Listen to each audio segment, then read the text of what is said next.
శరీరస్థోపి, శరీరంలో ఉన్నాడని అనుకుంటున్న నీ జీవుడు కూడా పరమాత్మ. రెండు మాటలు ఒక్క చోట వచ్చాయి భగవద్గీతలో, అందుకు నేను చెప్పడం. పరమాత్మ శరీరస్థోపి కలుపు. ఆ సామాన్యమే ఇక్కడ వృత్తి జ్ఞానంగా విశేష జ్ఞానంగా కనపడుతున్నది. అంతే, విశేష జ్ఞానం వేరే కాదు, వాడే ఇది. ఆ సామాన్యమే విశేషం. ఆ జలమే ఆ అల, ఆ జలమే ఆ అల, ఆ బంగారమే ఆభరణం. అన్ని దృష్టాంతాలు మీరు ఎప్పుడే గాని విచారణ బాగా చేయటంలా మీకు మీద నా కంప్లైంటో. పూరే కూర్చుంటారు వింటుంటారు. మీ మీద నా పెద్ద కంప్లైంట్ అది. తృప్తి ఇవ్వటం లేదు నాకు. మీరు విచారణ చేయండి. నేను ఎన్ని మార్లు చూస్తున్నాను ఆ బంగారం దృష్టాంతం, ఆ సముద్ర దృష్టాంతం. మీరు ఎందుకు ఆలోచించరు? ఇంటి దగ్గర ఎందుకు ఆలోచించరు? ఒకరికొకరు చెప్పుకోండి. సీరియస్నెస్ లేదు. చూడండి ఇప్పుడు ఎంత బాగుందో. ఆ జలమేమి కదా, అప్పటికి విశేషం సామాన్యం అనే తేడా పోయింది. పరమాత్మ జీవాత్మ అనే తేడా పోయింది. ఇప్పుడు పరమాత్మాయం అవ్యయ శరీరస్థోపి. ఎవరండి ఆ పరమాత్మ? అనాదిత్వాత్ నిర్గుణత్వాత్. వాడు అనాది, వాడికి జన్మ లేదు. నిర్గుణం, గుణాలు లేవు. గుణాలుంటేనే జన్మ. జన్మ ఉంటే జన్మకు ముందేమిటి అని ప్రశ్న వస్తుంది, తెగిపోతుంది. మరి ఆ అస్తిత్వం తెగకూడదు. జన్మతో స్టార్ట్ అవ్వలే అస్తిత్వం. జన్మకు ముందు అస్థి అనంటే జన్మ కాదు.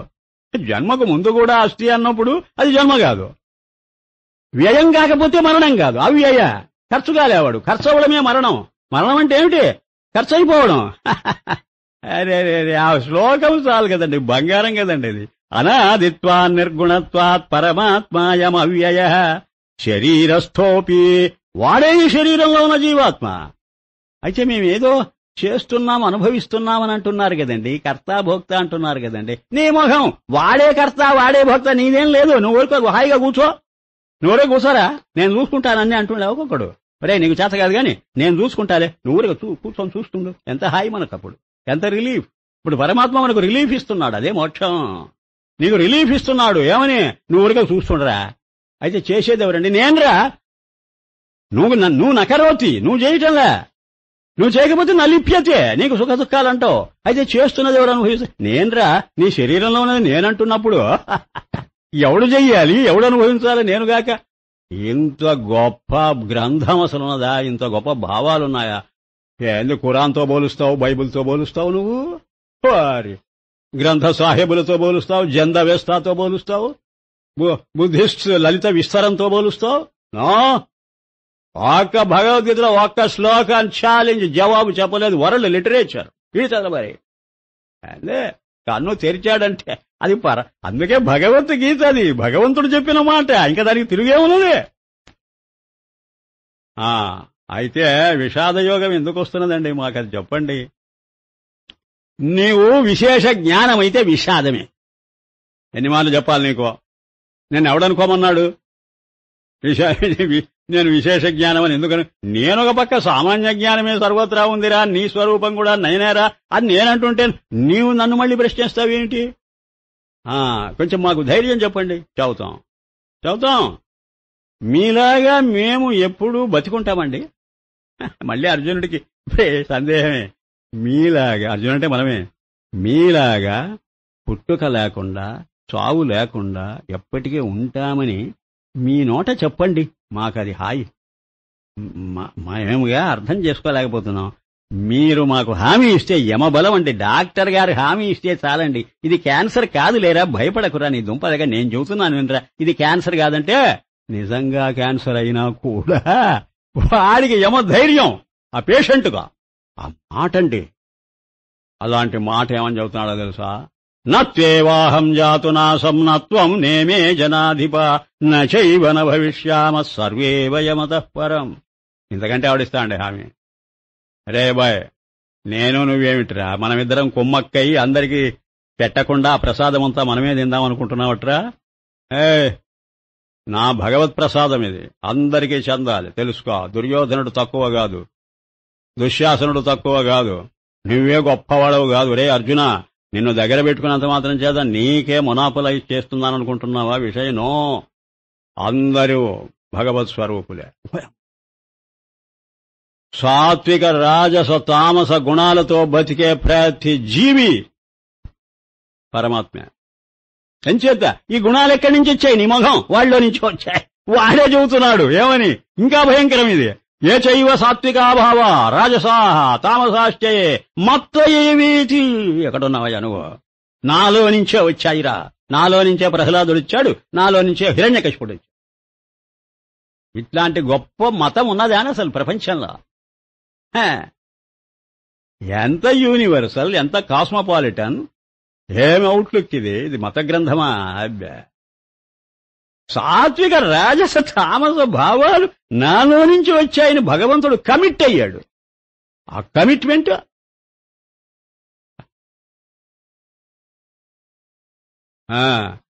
అలాంటప్పుడు ఏమిటి, ఏం చెబుతున్నాడు ఆ స్టేట్మెంట్? నాత్వం నత్వేవా అహం, నేనింతకుముందు లేకుండా పోలేదు. మీరంటే లేకుండా పోలేదు, ఉన్నారనుకోండి. నేను నాత్వం మాట్లాడుకో, నువ్వు కూడా లేకుండా పోలే. నేను ఎప్పటి నుంచి ఉన్నానో నువ్వు అప్పటి నుంచి ఉన్నావు. మరి ఆ దుర్యోధన నయమే జనాధిపాహ, ఈ దుర్యోధనుడేమిటి, దుశ్శాసనుడేమిటి, అందరూ అంటే ఫస్ట్ పర్సన్ నేను, సెకండ్ పర్సన్ నువ్వు, థర్డ్ పర్సన్ వాళ్ళు. All the 3 persons existed even before their birth. వాళ్ళు పుట్టక ముందే వాళ్ళు ఉన్నారు, అంటే పుట్టుక లేదు. నచైవ నభవిష్యామహ, మేము ఇంకా మీదట లేకుండా పోము, అంటే మరణం లేదు. ఇంతకుముందు లేకుండా పోలేదు, పుట్టుక లేదు. ఇక మీదట లేకుండా పోము, మరణం లేదు. అమ్మా, ఎంత హామీది. అంటే జనన మరణాలు పరమాత్మకే కాదు, జీవాత్మలకు కూడా. ఇంకా మాట అనకు జీవాత్మ పరమాత్మ అని. నాకు లేవంటే మీకు లేవు, నేను మీరు అనే మాట లేదుగా. సర్వక్షేత్రేషు నేనే ఉన్నానుగా. అహమాత్మా గుడాకేశ అంటున్నానుగా. శరీరంలో ఉన్నది నేనేనంటున్నానుగా. సర్వే వయమతః పరం అంటున్నాడు ఆఖరి మాట. మనమంతా అంటున్నాడు. మనమంతా అంటే ఏమిటి అర్థం? ఇంకా తేడా లేదని. ఏం గొప్ప గీత అండి ఇదే. అయ్యా ఏమి ఆ పక్కనే ఇంకొక మాట అన్నారండి, అదండి మాకు భయంకరంగా కనిపిస్తున్నా. ఇంతవరకే మీరు హామీ ఇచ్చి ఊరుకున్నా బాగుండేదండి మహానుభావ. ఆ పక్కనే ఇంకొక మాట అన్నారు కదండి. ఎంత తేడా వస్తున్నదండి మీ మాటలో. ఏమన్నానరా? దేహినోస్మిన్ యథా దేహే కౌమారం యౌవనం జర తథా దేహాంతర ప్రాప్తి ధీరస్తత్ర నముహ్యతి. ఏమిటండి ఈ మాట? మీ పెద్ద మనుషులు మీరు ఈ మాట అనవచ్చా అండి అని అర్జునుడు అడిగి, వాడు బేవకూఫ్ అర్జునుడు, పిచ్చోడు. నేనైతే అడిగేవాడిని, నువ్వైతే అడిగేదాన్ని. ఒక బేవకూఫును పట్టుకొచ్చారండి అర్జునుడనే వేషం వేసి. వాడు అడగలే, ఏదో పిచ్చి పిచ్చి ప్రశ్నలు అక్కడెక్కడ వేస్తాడే గాని అడగవలసిన చోట అడగడే. అప్పుడు చెప్పాగా, మీకు భగవద్గీత చెప్పినప్పుడు చెప్పా, మీరు గుర్తుండదు మీకు. దీని అర్థం ఏంటో తెలుసా? నువ్వు దేహివి, నీకొక దేహం ఉన్నది. దేహినోస్మిన్ యథా దేహే కౌమారం యవ్వనం జర, బాల్యం యవ్వనం వార్ధక్యం మారిపోతున్నాయి. అలాగే రేపు చాస్తావు. చూడు, చావని చెప్పి ముందు నేను అందరికీ జన్మ లేదు మరణం లేదని ఆశీర్వదించి ఇప్పుడు మళ్ళీ శాపం పెడుతున్నాడు ఆ పరమాత్మే. తథా దేహాంతర ప్రాప్తి, ఈ దేహంలో నుంచి ఇంకో దేహంలో గడిపోతావంటే చచ్చి కదా పోవాల్సింది. మరి చచ్చిపోయే కాడికి నువ్వు ఎందుకు ఆ మాట అన్నావు? చూడు ఎంత తేడా వస్తున్నదో, మాటలో తేడా వస్తున్నదో. దీని అర్థం ఏమిటి? అదే ఇప్పుడు ప్రశ్న. ఇప్పుడు మన ఫర్దర్ ఎగ్జామినేషన్, అది ఇన్వెస్టిగేషన్. అది కేసు ఇంకా విచారించాలా, పూర్తిగా విచారించాలిగా మనం. ఏమిటండి? ఉన్నదంతా పరమాత్మ, ఎక్కడ పడితే అక్కడ. ఇంకొకటి లేదు. ఇంకొకటి లేదంటే జగత్తు లేదు, జీవుడు లేడు. అంటే రిలేటివిటీ ఎగిరిపోయింది. అయితే ఇంకేదీ లేకపోతే పరమాత్మే ఉంటే నీ ప్రశ్న ఒక్కటే ప్రశ్న, ఇంకా రెండవ ప్రశ్న లేదు. ఏమిటని చెప్పు. ఆ ప్రశ్న ఏమిటో చెప్పు నాకు. ప్రశ్న చెప్పు వాణి. కాదు, బాగా సీరియస్గా ఆలోచించినదా. అంతా పరమాత్మే, నేను లేను, జగత్తు లేదు, ఏమీ లేదు, అంతా పరమాత్మే. అయితే అనుభవానికి ఎందుకు రావటం లేదని అడగండి. అది అడగవలసిన ప్రశ్న. అంతా అదే అయినప్పుడు ఈ జీవుడికి నేను పరమాత్మనే, ఇంక నేను జీవాత్మను కాను, రెండు రావాలి. ఐఎమ్ నో లాంగర్ వృత్తి జ్ఞాన కన్ఫైన్ టు ఏ బాడీ. నేను జీవుణ్ణి అనుకున్నాను ఇంతకాలం, నేను కాను, జీవుణ్ణి గాను. అయితే ఎవడు? నేను దేవుణ్ణే. అహం బ్రహ్మాస్మి. అది నిన్న నేను సస్పెన్స్ లో పెట్టాను, ఒక్క మహావాక్యం అని చెప్పాను చూడు, ఇప్పుడు ఆ మహావాక్యం వస్తున్నది. నేను బ్రహ్మాస్మి, నాహం జీవ, నాహం దేహ, నాహం ప్రాణ, నాహం మనః. ఇది కాదు, అది నేను. నాహం సోహం. ఇది నాహం అనుకొని అది సోహం అని అనుకోవాలనే, ఎందుకు అనుకోలేకుండా పోతున్నాను? అది ప్రశ్న.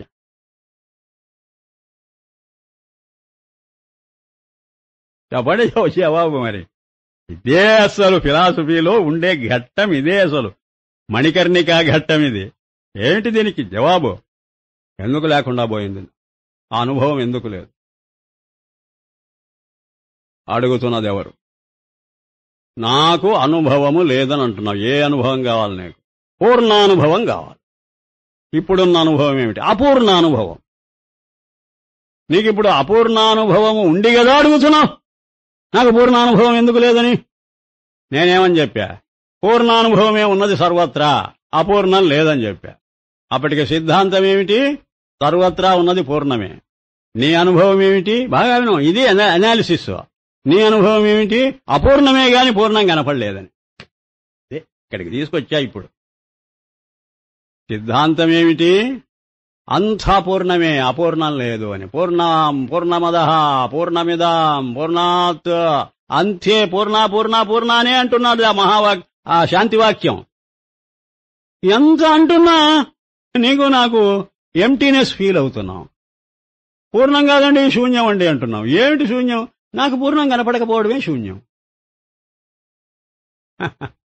నేను పరమాత్మను కాదనుకోవడమే శూన్యం. ఇప్పుడు ప్రశ్న అండి, పొజిషన్ చెప్పాం. ఒక రకంగా చెబితే సింథసిస్ పూర్ణం, నిర్వికల్పం. పూర్ణం అంటే నిర్వికల్పం. అపూర్ణం అనంటే అనాలిసిస్, సవికల్పం.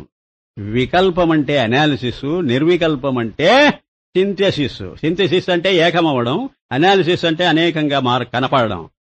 ఎప్పుడు నేను చెబుతూనే ఉన్నాను, మీరు గుర్తించారో లేదో. సింథసిస్ మొదట ఉన్నది, చివర ఉంటుంది. ఏకం మొదట చివర ఉంటుంది. మధ్యలో మనం ఏం చేస్తుంటాం అంటే వికల్పిస్తుంటాం. మన బుద్ధి ఉన్నదే అది, అబ్బా దొంగల్లో దొంగండేది. అది ఏం చేస్తుందంటే వికల్పిస్తుంది. ఈ బుద్ధేనండి శక్తి. ఆత్మాత్వం గిరిజా మతి. ఈ బుద్ధి, దీనికి బుద్ధి ఎలా ఏర్పడ్డదంటే అమ్మవారండి ఇది. అయ్యగారు ఆత్మాను, అమ్మగారు మనస్సు. చెప్పా, ఈ మనస్సులో ఉన్నటువంటి మోసం ఏమిటంటే అయ్యగారిలాగా ఏకరూపంగా ఉండదు. ఆయన కన్సిస్టెంట్ గా ఉంటాడు, కాన్స్టెంట్ గా ఉంటాడు. నిర్వికల్పమైన సత్యం అది. అది దొంగ వేషాలు వేయదు. ఆయన చేత దొంగ వేషాలు వేయించేది ఈ శక్తి, మాయాశక్తి. ఆయన పాపం పెద్ద మనిషి.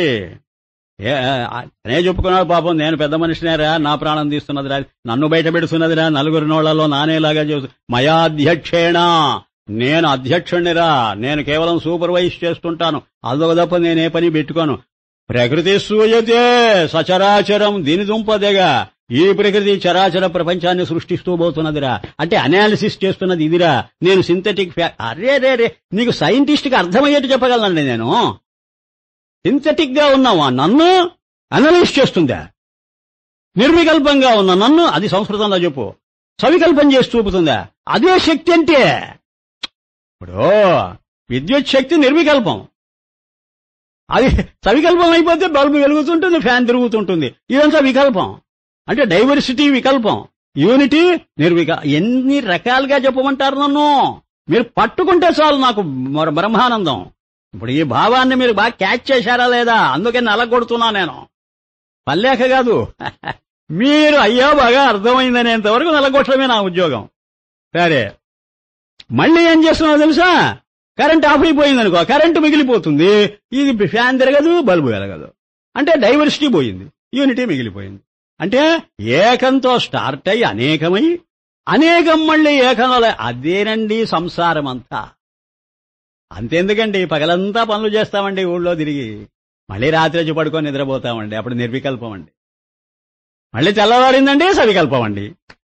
సవికల్పం నిర్వికల్పం అవుతుంటుంది, నిర్వికల్పం సవికల్పం అవుతుంటే ఏం చెప్పమంటారు? పసిపిల్లలకి అర్థమవుతుంది చెబుతుంటే. అసలు వేదాంతము ఆబాల గోపాలం అర్థమయ్యే శాస్త్రం విద్య ఏదైనా ఉందంటే నేను మొదటి నుంచి చెబుతున్నా వినండి, అద్వైత వేదాంతం ఒకటే మోస్ట్ పాపులర్. ఎవరికైనా చెప్పగలను నేను. వాళ్లకు తెలిసినటువంటి దృష్టాంతాలతో వాటితో ముడిపెట్టి చెబుతూ ఉంటే చక్కగా అర్థం చేసుకోగలరు. అనుభవం దేవుడెరుగు. ముందు అర్థం చేసుకోవడం చాలా గొప్పవాడు, చాలా గొప్ప విషయం. మయాధ్యక్షేణ ప్రకృతి సూయతే, ప్రసవిస్తున్నది ఏమిటి? చరాచరం. హేతునా అనేన కౌంతేయ జగద్విపరివర్తతే, అందుకే తలకిందులైపోతున్నది మొత్తం సృష్టి అంతా. దీని దుంప తెగ. ఇది వద్దే కుయ్యో మర్రని నేను మొత్తుకుంటున్నా వినక, ఇది బజారుకి ఎక్కి నన్ను బజారు పాలు చేసింది, వీధికి ఎక్కిందిరా, రోడ్డు మీద వారేసిందిరా నన్ను తీసుకోబోయి అని ఆయన మొత్తుకుంటున్నాడు. భగవద్గీత శ్లోకం ఇది. ఎక్కడున్నారు మీరు? అసలు ప్రకృతి అనే మాటకు అర్థం కూడా చెప్పాను నేను. ప్రకర్షేణ కరోతీతి ప్రకృతి, ఏదైతే ఎక్కువగా తయారు చేస్తుందో, ఏదైతే మల్టిప్లై చేస్తుందో అది ప్రకృతి. సింపుల్ మల్టిపుల్ అయిపోయింది. మళ్ళీ ఈ మల్టిపుల్ ఏదో కాదు, సింపులే. ఆద్యంతాల్లో ఏకం, మధ్యలో అనేకం అండి. అదేంటి రహస్యం. ఇప్పుడు మీకు అది కూడా అర్థం అవుతుంది. ఆద్యంతాల్లో వస్తువు, మధ్యలో ఆభాస. ఆ ఆభాసేనండి ఇదంతా. ఈ ఆభాసను సృష్టించింది ఎవరండి? శక్తి అండి. వస్తువును ఆభాసగా చూపుతున్నదండి. అది ఆ శక్తిలో ఉండేటువంటి విషయం. అదే పరమాత్మనే అలా రోడ్డున బారేసినాం. ఆ వ్యక్తి నిన్ను బారేయడంలో ఆశ్చర్యం ఏముందిరా నాయన? కనుకనే నీ మనస్సే దొంగ, ఇంటి దొంగ. దాన్ని ఈశ్వరుడు పట్టలేడు అనంటే అర్థం నీకే చేత కావటం లేదు, దానికి జవాబు చెప్పుకోలేక. అది ఎప్పుడు ఏం చేస్తుంటుంది తెలిసిన? సంకల్ప వికల్పాత్మకంగా నీ దుంప తెంచుతుంటుంది. అది ఏ వికల్పం చేయకపోతే హాయిగా ఉంటుంది. నువ్వు చూచావా ఎప్పుడైనా? నీ మనకు ఏ ఆలోచన లేకుండా ఊరే కూర్చుంటావు చూడు, ఊరకున్నవాడు ఉత్తమ యోగిని. ఊరే కూర్చుంటావు చూడు, ఎంత ప్రశాంతంగా ఉంటుంది. మీ అందరి అనుభవమే. ఊరిక వర్రి అయ్యి చివరకు ఏదైతే అవుతుందిలే అని ఊరే కూర్చుని ఆ క్షణము నీకుండే విశ్రాంతి సుఖం ఇంకా ఎప్పుడూ లేదు. అర్థమైంది? అది పరమాత్మ. ఆ నిర్వికల్ప స్థితి పరమాత్మ. ఈ సవికల్ప స్థితి జీవాత్మ. ఎవరు తయారయ్యారు ఇప్పుడు? ఎవరు తయారవ్వలేదు. తయారవనిది ఆ నిర్వికల్ప స్థితి. అది బ్రాహ్మీ స్థితి అని పేరు పెట్టింది భగవద్గీత. ఇప్పుడు నీవు ఆలోచించావనుకో తయారు చేస్తున్నావు, నువ్వు మాట్లాడావనుకో తయారు చేస్తున్నావు, నువ్వు పనులు పెట్టుకుంటే తయారు చేస్తున్నావు. ఇది తయారనే మాటకు అర్థం. తయారవ్వకుండా ఉన్నదేదో అది కదా పరమాత్మ. నేను మొదటనే చెప్పాగా, సిద్ధమే పరమాత్మ, సాధ్యం కాదని చెప్పామా? నువ్వు దాన్ని ఎందుకు పాటించటం లేదు? నువ్వు పరమాత్మమే. మేము 2-3 మాటలు చెప్పాము నీకు, బాగా పనికొచ్చే మాటలు. పరమాత్మ సిద్ధమే గాని సాధ్యం కాదని చెప్పాము. రెండవది, జీవాత్మ లేడు, ఉన్నది పరమాత్మే. వీడు జీవాత్మ అనుకోవడం పొరపాటు. పరమాత్మే అక్కడ సిద్ధంగా ఉన్నాడు. వీడి శరీరంలో ఉన్నది కూడా, ఈ ఘటంలో ఉండే ఆకాశం కూడా చిదాకాశమేనని చెప్పామా? అక్కడికి ఆగరాదు నువ్వు. అప్పుడు నీ దృష్టి ఎలా ఉండాలి? నేను పరమాత్మనే, అహం బ్రహ్మాస్మి అనుకోవద్దు. నువ్వు అహం బ్రహ్మాస్మి అనుకోవద్దా? ఆ అనుకోవడానికి బదులు అహం జీవోస్మి అని ఎందుకు అనుకున్నావు? నీవు జీవోస్మి అని అనుకోవడం వల్ల కదా పరమాత్మ ఎక్కడున్నా అని అడుగుతున్నావు ఇంతసేపు. నువ్వు పరమాత్మాస్మి అని అనుకున్నప్పుడు అడుగుతావా? అడగవు కదా.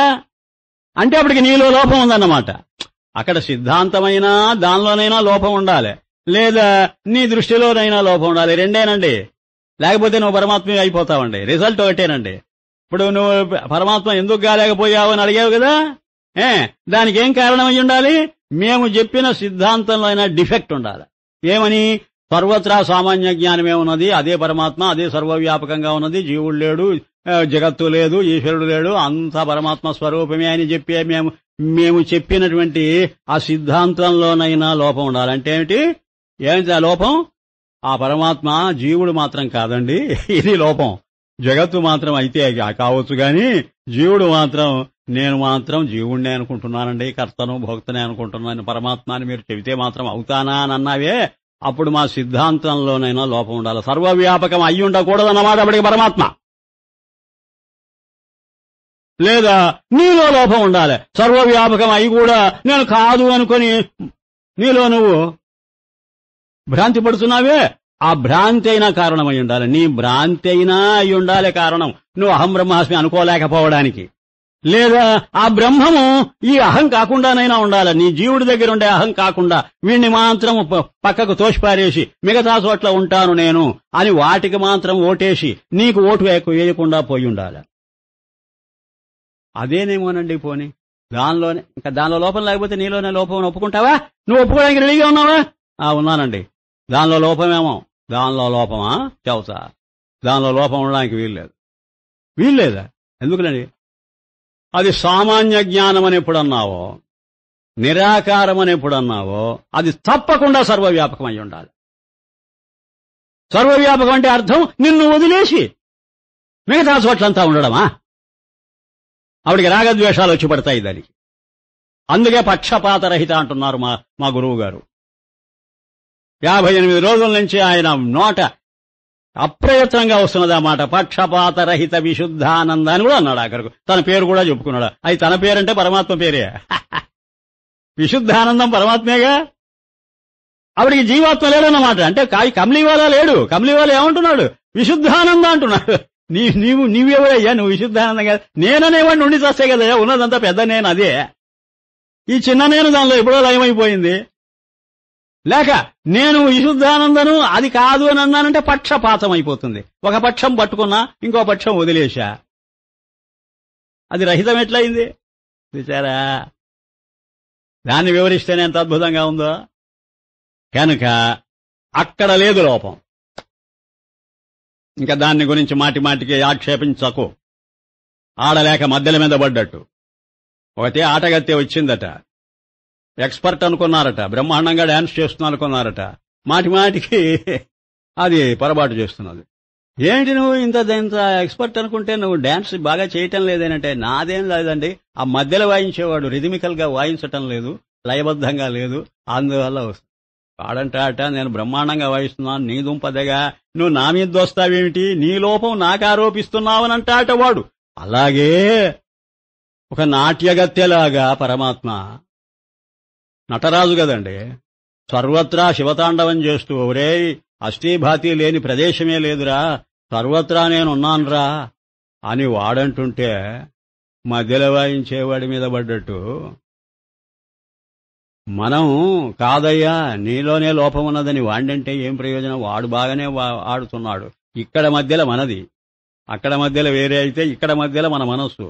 ఈ మనస్సు వాయిస్తున్నది ఏమని, అది కాదులే ఇది కాదులే అని. అంటే మనస్సు మనల్ని వాయిస్తున్నది, నువ్వు జీవుడివే, నువ్వు ఈశ్వరుడు కాదు అని. దాన్ని పక్కన పెట్టి ఇప్పుడు మనం మాట్లాడుకోవాలి. మనలో ఉన్నదన్నమాట లోపం. ఇది కూడా తప్పే. మనలో ఉన్నది లోపమనేనంటే ఆ మన ఎవడని అడుగుతాడు వాడు. నువ్వు జీవుడు, ఇప్పుడు మీరు చెప్పారు కదండి పరమాత్మే అంతటా ఉన్నాడని, మళ్ళీ జీవాత్మ మనలో లోపం అంటారు. చెప్పు జవాబు, పరిష్కారం చెయ్యి. చెప్పమంటావా? నీవు 2 మాటలు మాట్లాడుతున్నావు, అది వచ్చిన గొడవ. వాడి మీద దోస్తున్నావు. నేను పరమాత్మనే గదా, జీవాత్మను కాదు గదా, మరి నేనెందుకు అనుకోలేకపోతున్నాను? 2 మాటలు ఇవి. నేను పరమాత్మనే గదా అన్నప్పుడు ఎందుకు అనుకోలేకపోతున్నాను అని అనకూడదు. నువ్వు పరమాత్మవే అయితే ఎందుకు అనుకోలేవు? నువ్వు పరమాత్మవే బాగా వినో ఆర్గ్యుమెంటు. ఇది ఏంటి అనుకుంటున్నారు? దుంప తెలుస్తుంది, క్రాస్ ఎగ్జామినేషన్ ఇది. నువ్వు పరమాత్మవా కాదా అని నేను అడుగుతానయ్యా నిన్ను. పరమాత్మనేనండి.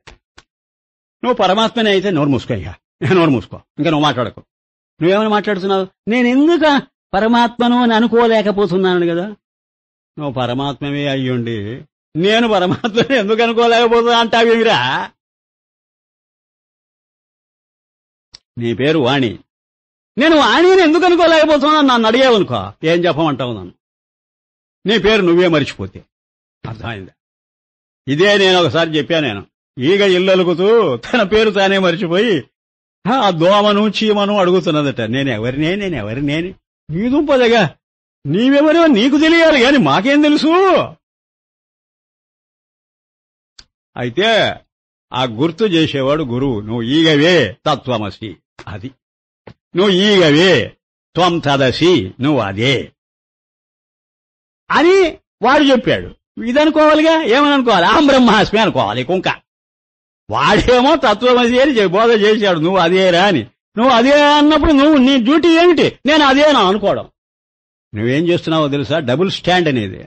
వాడేమో అదేనా అన్నాడు కదా, నేనెందుకు అనుకోలేకపోతున్నాను? అప్పటికి సిద్ధాంతాన్ని సిద్ధాంతంగా చూస్తున్నావు, నీ అనుభవాన్నేమో నువ్వు పొందడానికి నీకు చేత కావటం. అర్థమైందా? ఇదిగో ఐఏఎస్ పాస్ అయితే తప్పకుండా కలెక్టర్ అవుతావురా అన్నాడు, అది సిద్ధాంతం. నువ్వేమో ఐఏఎస్ చదవు, నువ్వేమో దానికి తగిన పుస్తకాలు అవి ప్రిపేర్ కావు, ఎగ్జామినేషన్కి అసలు కూర్చోవు. నేను కలెక్టర్ అవుతాడన్నా కదండి. ఏమండి, మీకు ఐఏఎస్ కూర్చుండే నేను కూర్చున్నానండి. ఎక్కడ కూర్చున్నావు? నేను ఇంట్లోనా? కాదయ్యా, ఎగ్జామినేషన్ హాల్లో.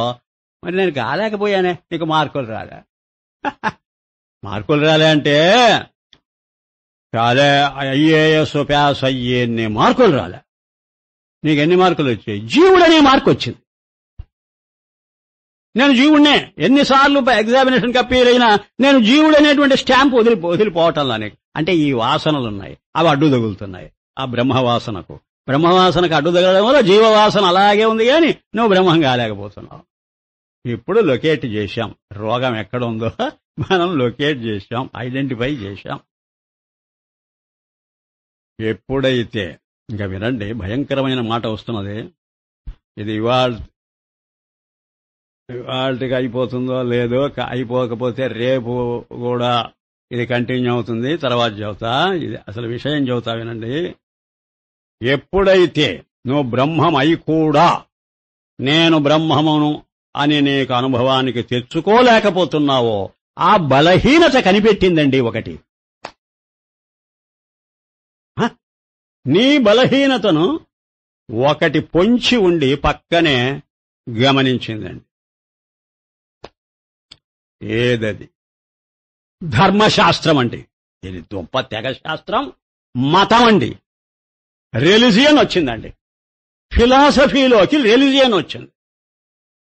అర్థం చేసుకోండి. ఆ రిలీజియస్ నోషన్ అది వచ్చింది. వచ్చి నేను చెప్పలేదట్రా నీకు.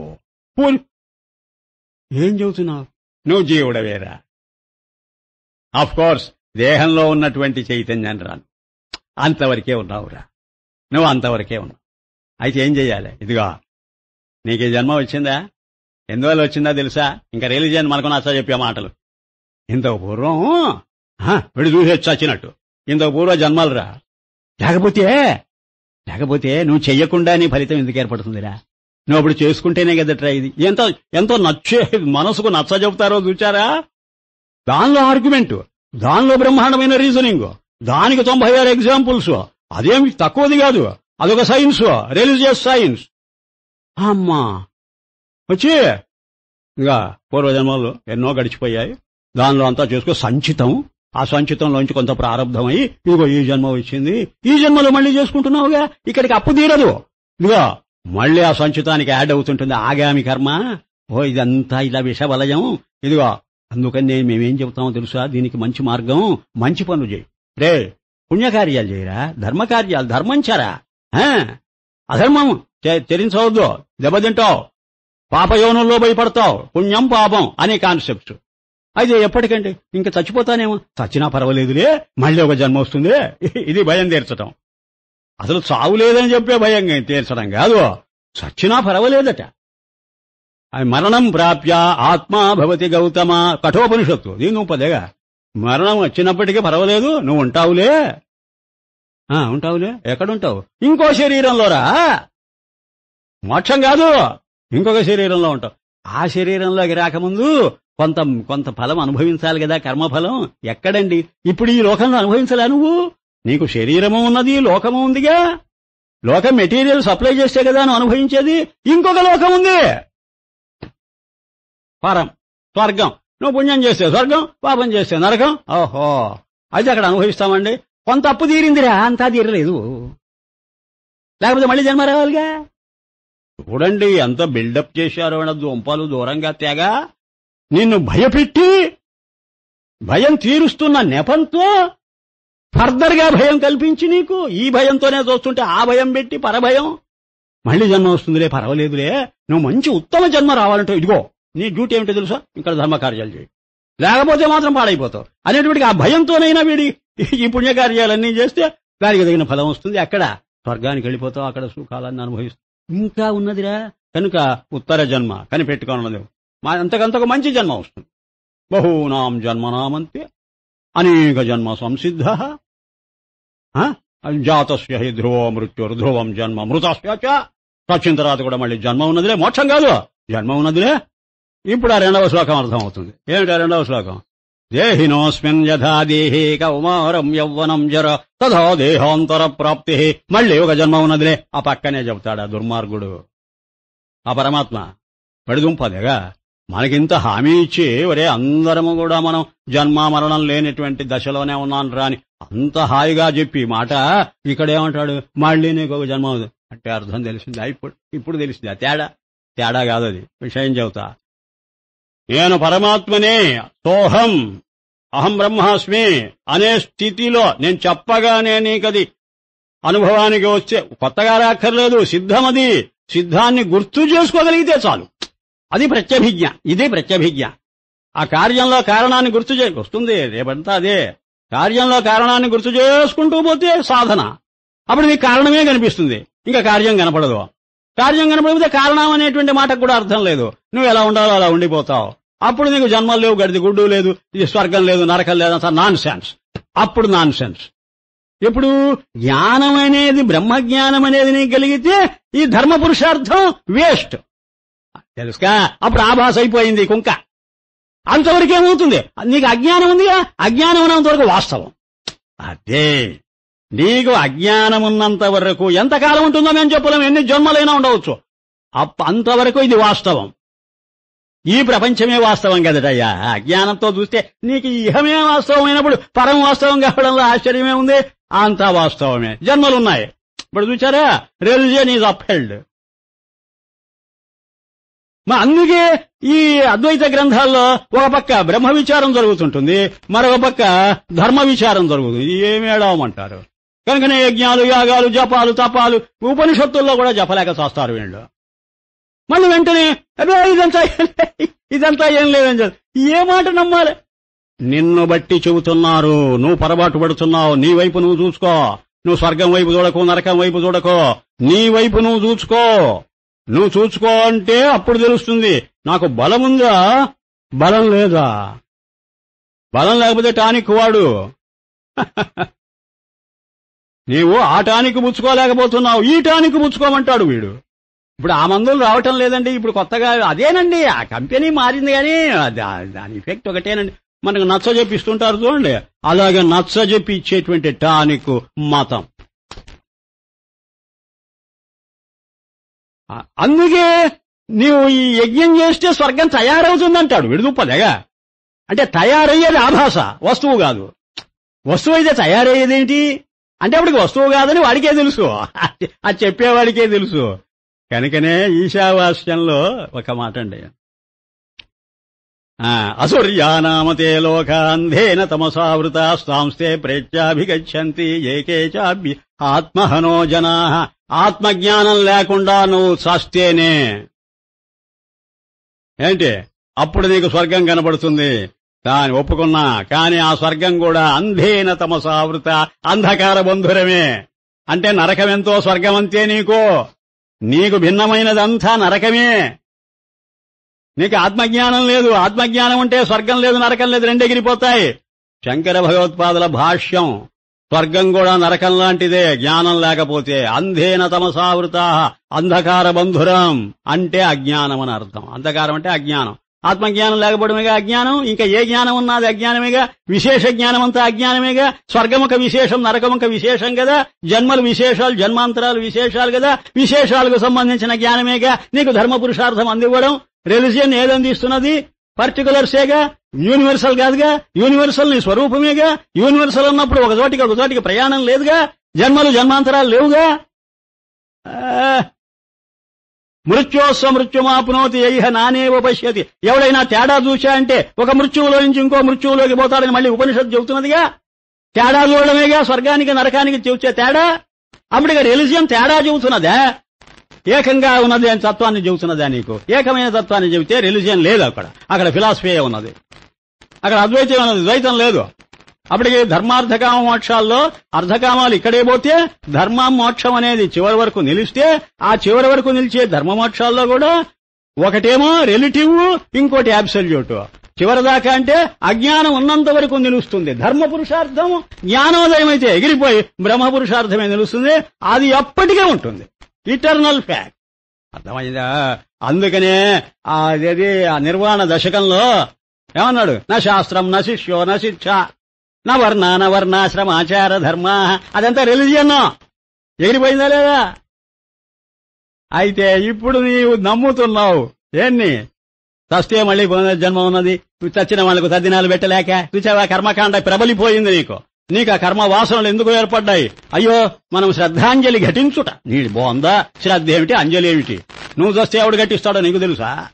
పిచ్చివాడా, ఇదంతా కూడా ఫెయిత్ కిందికి వస్తుంది. ఆ పిండ ప్రధానం, ఆ బ్రాహ్మణులు వెలవడం, వాళ్ళ కాళ్ళని కడగలేక చావడం, వాడెక్కడో తినొస్తాడు, వాడు బయటికి పోయి బీడీ తాగుతుంటాడు.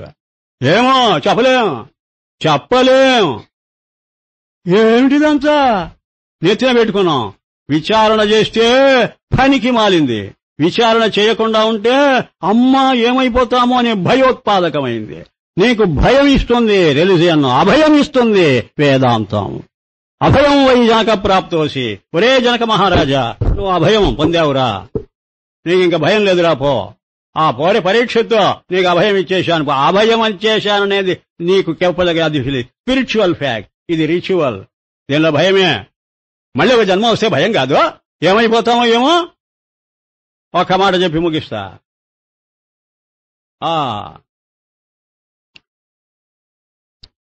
ఒక మాట, స్వప్నంలో నీ జ్ఞానం నీకున్నదా? లేదు. అహం బ్రహ్మాస్మి అని అనుకోగలవా? జాగ్రత్తలోనే అనుకోలేక చూస్తుంటే స్వప్నంలో అనుకోగలవా? అనుకోలేవు. నీ యొక్క బ్రహ్మస్వరూపం నీకు స్ఫురించకుండా పోయింది. స్ఫురించకుండా ఎప్పుడు పోయిందో నీకేం కనపడుతుంది? దానికి అన్యమైనదంతా నీకు కనపడుతుంటుంది. ఆవరణం ఏర్పడిందంటే ఆవరణమే విక్షేపాన్ని సృష్టిస్తుంది. ఇది అమ్మవారి ఉద్యోగం. ఆవరణ విక్షేప శక్తులే అమ్మవారు. ఆ మాయాశక్తికి రెండు ముఖాలు. ఒకటి ఆవరణ నిన్ను కప్పేస్తుంది. నిన్ను కప్పేస్తుందంటే నీ జ్ఞానం నీకు లేకుండా చేస్తుంది అని అర్థం. అసలు లేకుండా పోదండు. అసలు లేకపోతే స్వప్నం కనపడదు. నీ జ్ఞానం లేకుండా స్వప్నాన్ని ఎలా చూడతావు? ఉంది, స్వప్న జ్ఞానం ఉంది అంతే. ఆత్మజ్ఞానం లేదు. స్వప్న జ్ఞానం అంటే అనాత్మజ్ఞానం. అనాత్మజ్ఞానం ఉంది గాని ఆత్మజ్ఞానం లేదు. ఆత్మజ్ఞానమేముంటే స్వప్నం కనపడదు. అర్థమైందా? రజ్జు జ్ఞానమేముంటే సర్పం కనపడదు. ఆభాస ఎప్పుడు కనపడుతుందండి? వస్తువును చూడకపోతే ఆభాస వాస్తవమై కనపడుతుంది. అదే రూలు. ఇప్పుడు నీకు వస్తువు ఏది? నేనున్నాను అనే భావం వస్తువు. అది పోయింది స్వప్నంలో. పోయేటప్పటికి ఏమైంది? ఆభాస వస్తువై కనపడ్డది. స్వప్నం అంతా ఆభాసే కదండి, కానీ ఇది వాస్తవమై కనపడుతున్నది. తెల్లవారులు చూసేంత వరకు నీవు అది వాస్తవంగానే చూస్తున్నావా? అప్పట్లో ఇది అబద్ధమని ఏమన్నా తెలుసుకోగలవా? అబద్ధమని నువ్వు తెలుసుకున్నావంటే స్వప్నం ఎగిరిపోతుంది, వెంటనే వ్యానిష్ అయిపోతుంది కదా. ఇప్పుడు నా మాట వింటారా? మొత్తం ఇహలోకం పరలోకం, ఈ జన్మలు మరణాలు, ఈ అనుభవాలు, నేను జీవుణ్ణి అనుకోవడం, ఇది జగత్ అనుకోవడం, ఎక్కడో పరమాత్మ ఉన్నాడనుకోవడం, ఇది మనకు వాస్తవం అయిపోయిందిగా.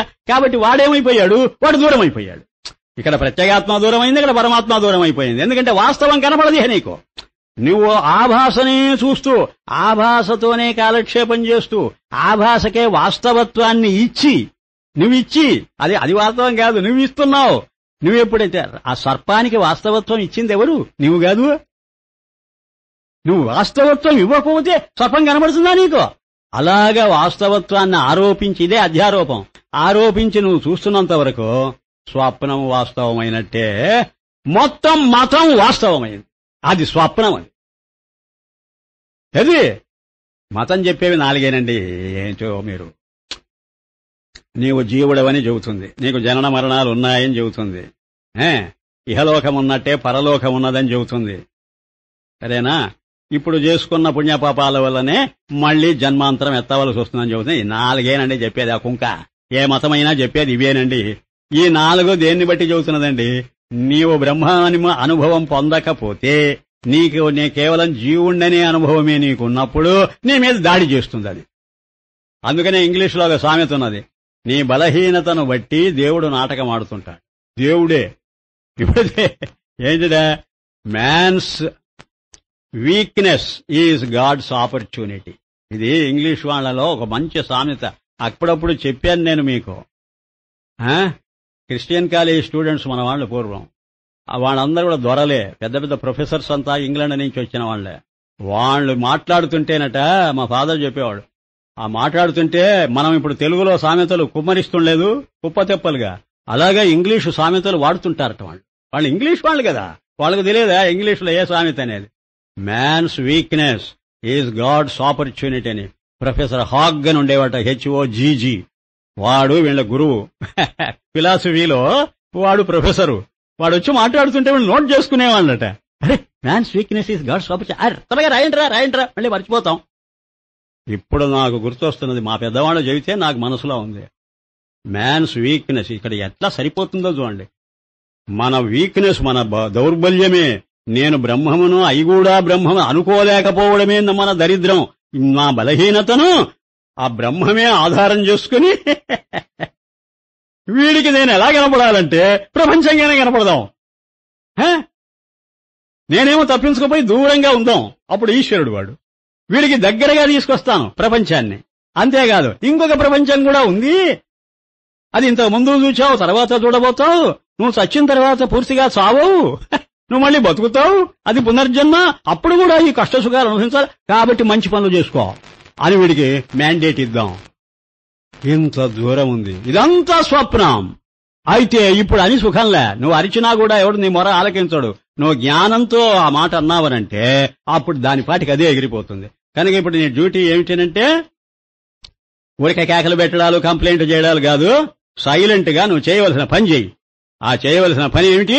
అటు ధర్మ పురుషార్థం పనే, లేకపోతే ఇటు మోక్ష పురుషార్థం పనే, ఏది చెయ్యాలి రేపు చెబుతాను, నిర్ణయించుకుందాం. ఆ చేయవలసిందేదో నీ ఫలితాన్ని బట్టి నీ ప్రయత్నం ఉంటుంది. నీకు ఏ ఫలితం కావాల్సి ఉంటే దానికి అనుగుణమైన ప్రయత్నం చేయి, మేమేం బలవంతం చెయ్యం అని శాస్త్రం ఉదాసీనంగా ఉన్నది. రేపు మనం ఏ ప్రయత్నం చేయాలి, మనకి ఏ ఫలితం కావాలి, దాన్ని బట్టి ఆ ప్రయత్నం ఎలా సాగాలి మాట్లాడుకుందాం. ఓం శాంతి శాంతి.